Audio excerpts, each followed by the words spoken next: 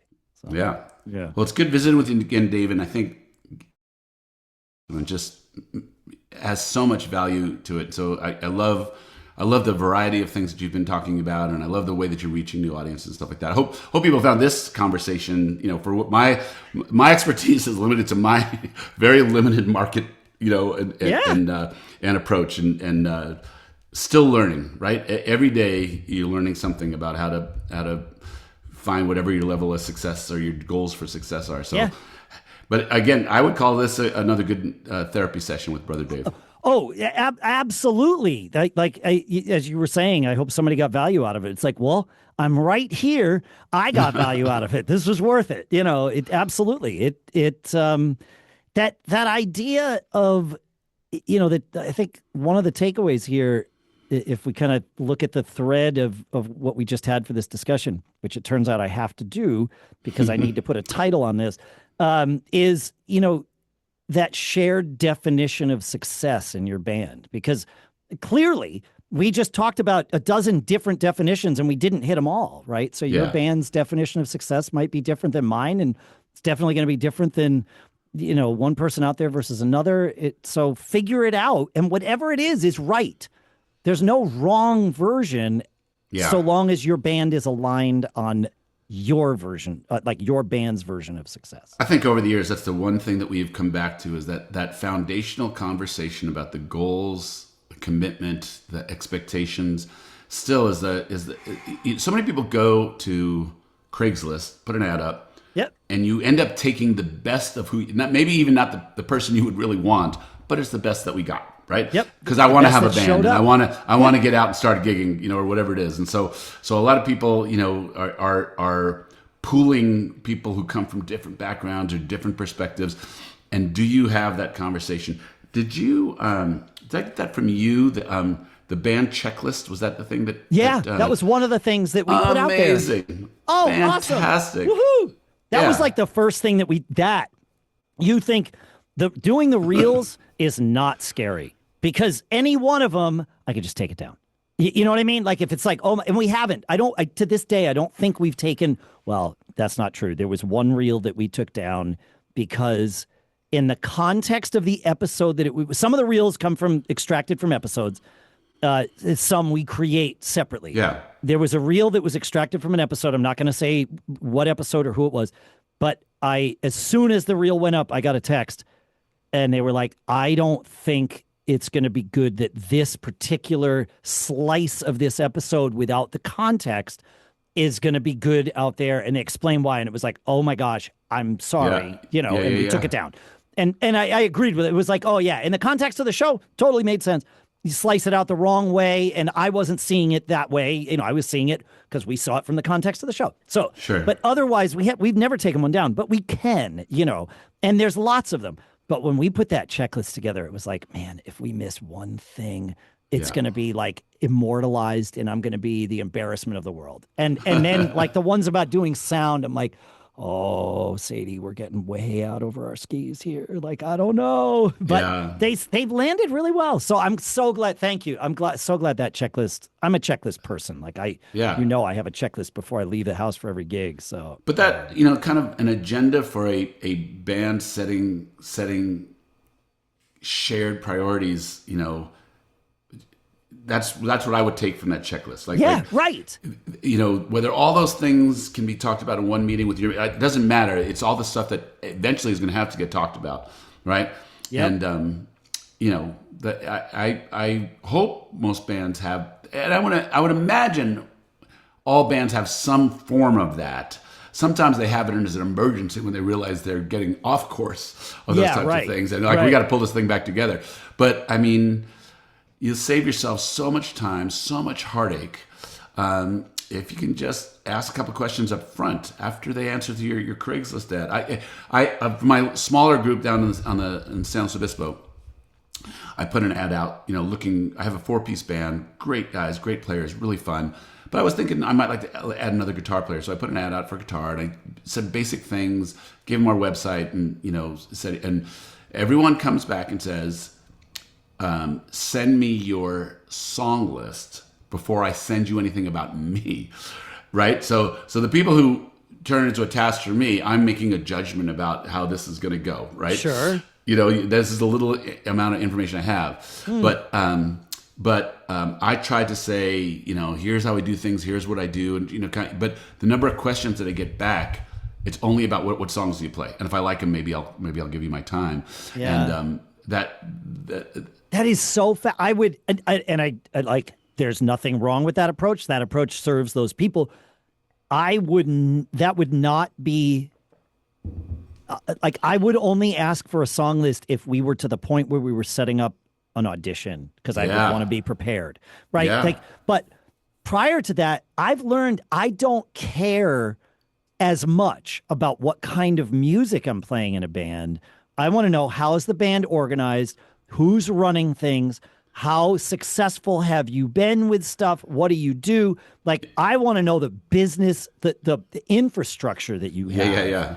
Way before I care about, like, okay, I mean, if are we playing? What am I signing up for here? Yeah, what am I getting myself into? I mean, because I can go find bands that play all the music I like, and I don't want to be in any of them because they're not organized well. Right. Yeah. Oh yeah, that's really interesting. That's like one of the first questions you would get. Yeah. Well, here's 2 show ideas for you. All right. One is Dave Reed's mean tweets. I think would be hysterical. So I want to hear about the people who are calling you names, and I think that'd be really fun. And because I watch some of these conversations largely on Facebook, and they devolve really quickly, fast. Very inanely. And the other thing would be, it's fine. I mean, you're right. They lose it. It quickly becomes about something very different than the original post in many cases. Yeah. And then it would be useful to do a show where you're reading band ads. You don't have to show who they're from. It's like that. I just gotta talk about the approaches that people use for finding more band members. I mean, in the Bay Area, where I know a lot more people, there's a network, and you ask, and you find some, and that's how we found the people who we've had to sub. We've turned over a couple people, but down here I don't know near as many people. So went to Craigslist, threw a net out there just to see what would happen, and it's been basically very predictable about the types of the reason you don't go to Craigslist is exactly the types of responses I've been getting. Yeah, I'm trying to think. I guess I found Casual Gravity through Craigslist. It would have had to have been. Do you have a musicians Facebook page for your area? We do. We have a couple of them, but I'm part of those. But I'm pretty sure it was Craigslist where I found Casual, and most of the bands that I auditioned with. When I had realized that like Fling and Uptown had, I mean, the bands didn't. Well, Uptown's certainly dormant right now. Fling is not quite dormant, but we don't play as nearly as often as we did. Like when you and I were doing the show before 2020, COVID kind of derailed both of those bands, in a sense. And when I realized that, I have a saved search on Craigslist for people looking for drummers or whatever. I'd crafted it years ago.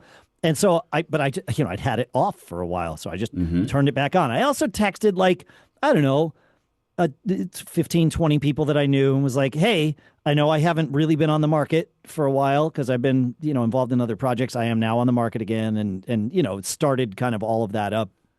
And it's interesting how when things come in, I thought from those 15 or 20 people that there would be somebody out there that needed somebody right away, and there was not.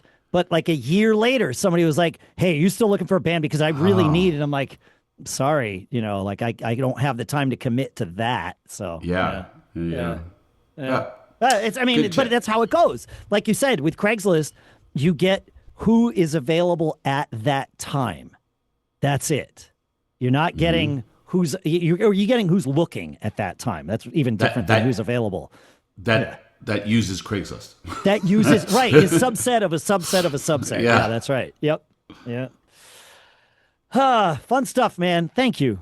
I'm glad we did this. Pleasure. It's been too long. Me too. Yeah. Fun. Very fun. Thanks for having me. Yeah, man. I don't know. We've given a lot of advice. Is there anything like, I don't know. Is there any lasting advice? Maybe something that you could distill down into 3 words, maybe? 3 words. I would say, always be performing. I like that. It's a good, I think I'm going to use that. Smart. Yeah. Thanks, everybody. Feedback at giggabpodcast.com. Oh, Paul, where can people follow you online? The one thing I almost forgot to ask. Well, I got a long way to go to catch Shelty, but www.svhouserockers.com or facebook.com/houserockers.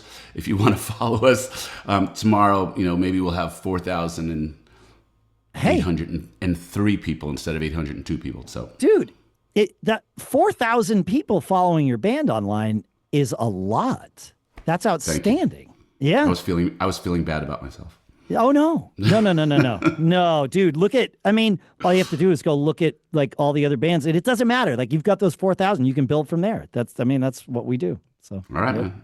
I'll report all right, back. thanks, folks. Always be performing, and we'll see you next week.